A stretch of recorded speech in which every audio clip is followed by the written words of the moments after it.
Welcome to Burlap Teachers. Enjoy the video. You begin by confirming the EA account you want linked. Sign in now so you can act immediately. Once signed in, open Account Settings and verify the email and platform you'll connect. Make sure you also have the console or platform ID handy. You'll need it in the next step. If you're switching platforms, unlink any old connections first to avoid conflicts. This prevents duplicate links and saves time. Now move to the linking menu to authorize the platform connection.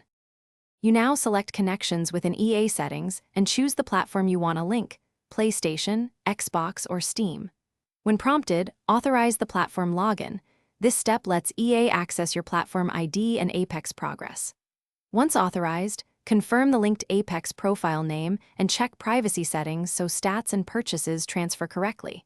If you have multiple platform accounts, pick the primary one to retain progression. After authorization completes, wait a minute and refresh your EA page to verify the link.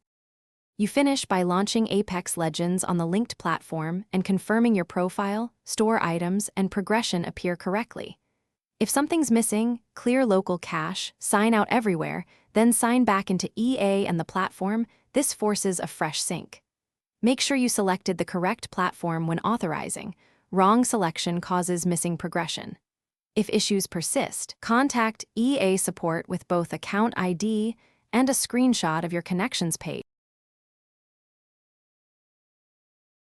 Thanks for watching. Consider subscribing if this video helped you.